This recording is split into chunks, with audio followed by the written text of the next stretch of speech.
جی ناظرین، welcome back from the break. ہم بات کر رہے ہیں انفرٹیلیٹی کے اوپر. پروفیسر ڈاکٹر ثاقب صدیق ہمارے ساتھ بیٹھے ہوئے ہیں اور میں آپ کو بتانا چاہتی ہوں کہ ہمارے توسط سے ایک ناہید ایک پیشنٹ تھی، ان کی ای میل بھی ابھی ریسیو ہوئی ہے، اور وہ جب آپ لوگ بریک پہ گئے ہوئے تھے تو ان کا فون بھی آیا تھا، اور وہ ہمارا اور ڈاکٹر صاحب کا شکریہ ادا کر رہی تھی کہ اتنے سالوں کے، ان کی شادی کو 12 سال ہو گئے اور 12 سال بعد ان کے ڈاکٹر صاحب کے علاج سے there is finally good news.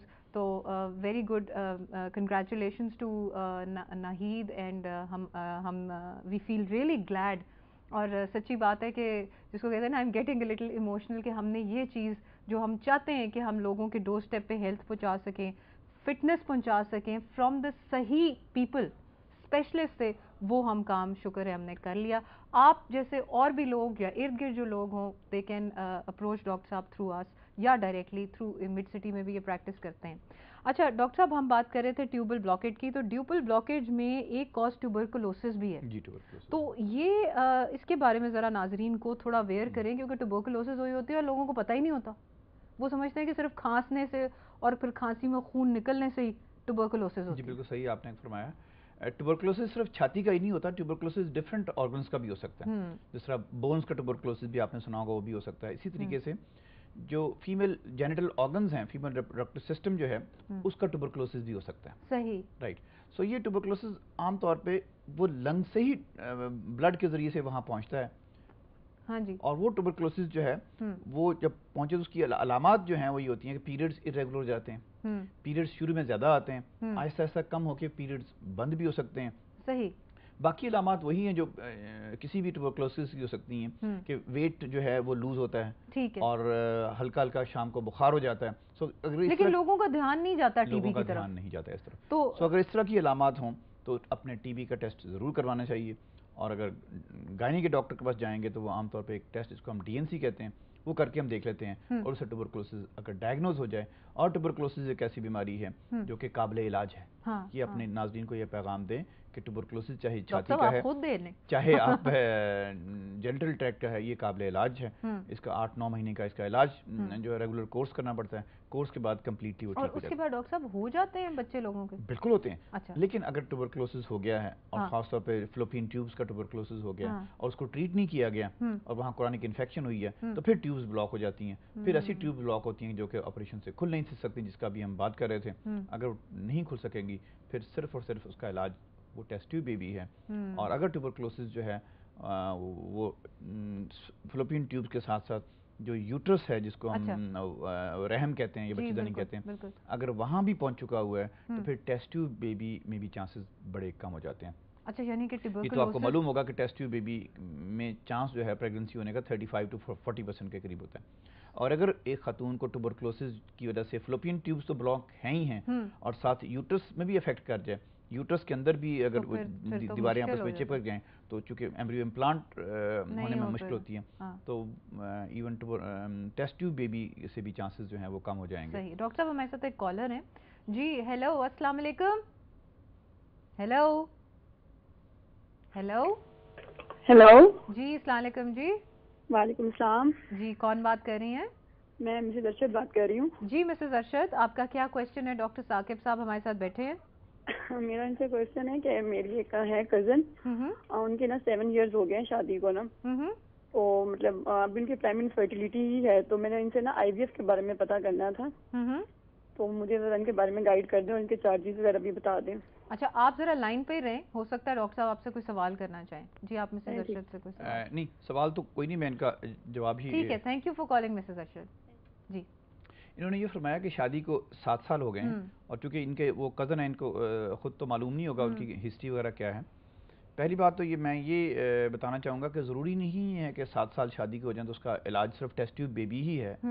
پہلے تو یہ ہے کہ ہسبینڈ کے ٹیسٹ ہم کریں گے، وائف کے ٹیسٹ کریں گے، اور یہ معلوم کریں گے کہ کاز فالٹ کس میں ہے اور کیا ہے. ٹھیک ہے. سپوزنگ اگر فالٹ جو ہے وائف کے اندر ہے، اور اس کے ایگز صحیح طریقے سے نہیں بن رہے، اور ان کی ایج زیادہ نہیں ہے، ینگ خاتون ہے، تو پھر ٹیسٹ ٹیوب بیبی کی ضرورت نہیں ہے. ایگز بننے کی ادویات بڑی اچھی اویلیبل ہیں، پوٹنٹ ادویات جو ہیں ایگز بنانے کی اویلیبل ہیں. ایگز بنانے کی ادویات دیں گے، خدا کرے اس سے ایگز بن جائیں تو پریگننسی ہو سکتی ہے. تو وہ نیچرل طریقے سے بھی ہو سکتی ہے. اگر ایگز بن جائیں اور نیچرل طریقے سے پریگننسی نہ ہو تو پھر اس کے ساتھ ایک اور علاج اس کو ہم ایڈ کر سکتے ہیں IUI کے نام سے, انٹرا یوٹرائن انسیمینیشن. ٹھیک ہے. اور this is not test tube baby, اور وہ IUI کے ساتھ بھی پریگننسی. سو ایگز بننے کی گریڈز ہیں, سٹیجز ہیں, یہی نہیں کہ ڈائریکٹلی اگر کوئی کپل بچے نہیں ہوتے ہو سکتا ہے. تو اگر ایگز بننے کا پرابلم ہے تو صرف میڈیسن سے پریگننسی ہو سکتا ہے. لیکن جو دوسرا ان کا سوال کا حصہ تھا کہ ٹیسٹ ٹیوب بیبی جو ہے IVF کے بارے میں پوچھنا چاہتی ہوں, یہ چانسز کیا ہیں, چانسز اور چارجز. اس کے چانسز جو ہیں 35 to 40% ہیں. دیٹ مینس اگر 100 کپلز پہ ہم ٹریٹمنٹ کر رہے ہیں تو 35 کو کنسیپشن جو ہے نا وہ ہو جائے گا. اور اس کے چارجز جو ہیں وہ تقریباً 1.5 لاکھ سے لے کے 2.5 لاکھ کے درمیان ہے. ڈفرینٹ لوگوں کو ڈفرینٹ میڈیسن دینی پڑتی ہیں. اچھا. کچھ کا کم خرچے میں ہو جاتا ہے, کچھ کا زیادہ خرچے میں ہوتا ہے. کیا آپریشن ہوتا ہے, کیا ہوتا ہے اس میں؟ آپریشن تو نہیں ہے. اس میں پہلا سٹیپ تو یہ ہے کہ ان کو انجیکشن لگتے ہیں خاتون کو, اچھا, ایگز کو میچور کرنے کے لیے. ٹھیک ہے. جب ایگز میچور ہو جائیں گے تو ہم انجیکشن سٹاپ کر دیتے ہیں. ٹھیک ہے. انجیکشن سٹاپ کرنے کے بعد ہم ایگز کو باہر نکال لیتے ہیں. جس دن ایگز کو لیں گے اس دن ہسبینڈ کے سپرم کو ہم لے لیں گے. وہ جو ایگز اور سپرم کا یونین جو ہے وہ باہر لیبورٹری میں ہوگا, جو کہ نارمل حالات میں یہ یونین جو ہے وہ فلوپین ٹیوبز میں ہوتا ہے. ٹھیک ہے, ٹھیک ہے. نہیں, اس کو کنسیپشن نہیں کہتے, اس کو کہتے ہیں فرٹیلائزیشن. فرٹیلائزیشن نارمل حالات میں فلوپین ٹیوب کے اندر ہوتا ہے. اس علاج میں جس کو ہم IVF کہتے ہیں, اس میں فرٹیلائزیشن باہر لیبورٹری میں ہو رہی ہے. ٹھیک ہے. ٹیوب میں کہہ لیں, لیبورٹری میں کہہ لیجیے, انکیوبیٹر بیسیکلی وہ ہوتی ہے انکیوبیٹر کے اندر. کیونکہ ہم نے ایگ اور سپرم کو لے کے انکیوبیٹر میں رکھ دیا, وہاں فرٹیلائز ہوتے ہیں. جب ایمبریو بن جاتا ہے اس کو اٹھا کے ہم یوٹرس میں ووم میں ٹرانسفر کر دیتے ہیں. اچھا. باقی پریگننسی نارمل طریقے سے یوٹرس کے اندر ہی ہوتی ہے. اچھا, ٹھیک ہے. ایسا نہیں ہے کہ وہ پریگننسی 9 مہینے لیبورٹری میں ہو رہی ہے.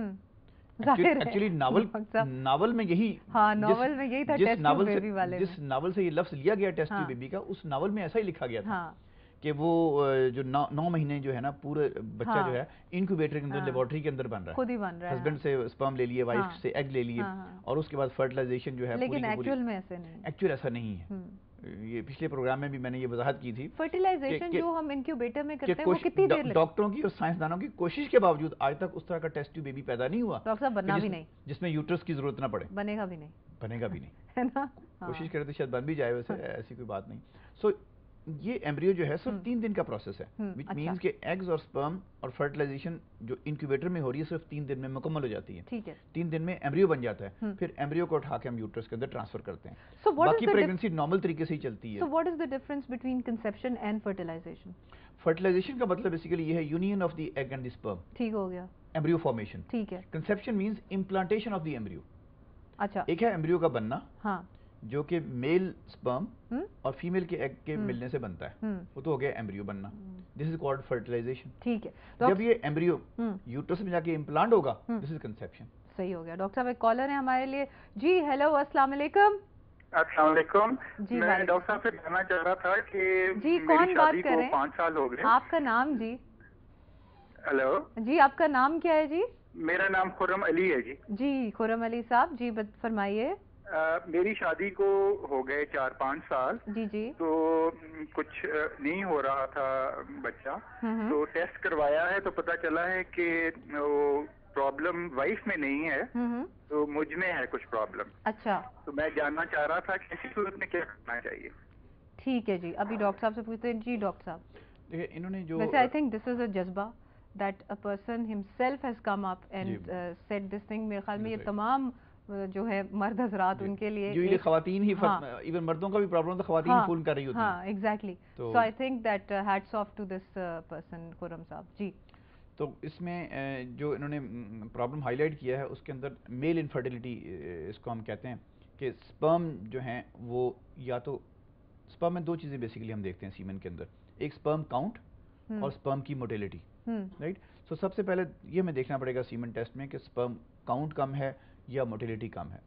تو پھر ان کا چیک اپ ہوگا, ان کے مزید کو بلڈ ٹیسٹ بھی کیے جا سکتے ہیں, اور اس کے بعد اگر مائلڈ ڈگری کا وہ سپرم کاؤنٹ میں پرابلم ہے یا موٹیلٹی کے اندر, تو treatment is very simple. Medical treatment ہم ان کو دیں گے, میڈیسن دی جائے گی, کھانے کی میڈیسنز ہوں گی, ٹیبلٹس ہوں گی, کیپسول ہوں گی, 3 ماہ کے لیے ہم دیتے ہیں, اس سے ہوپ فلی یہ کاؤنٹ امپروو ہو جائے گا. آپ کے خیال میں جتنے آپ کے پاس پیشنٹس آ چکے ہیں اس طرح کے, ان میں کیا پرسنٹیج آف بہتری ہونا ہے؟ اوور آل اگر آپ دیکھیں تو کیومولیٹو جو سکسیس ہے وہ 60 to 70% کے قریب ہے. صحیح. ڈاکٹر صاحب ایک بریک پہ جاتے ہیں, واپس آ جاتے ہیں جلدی سے. ناظرین بریک پہ جائیں.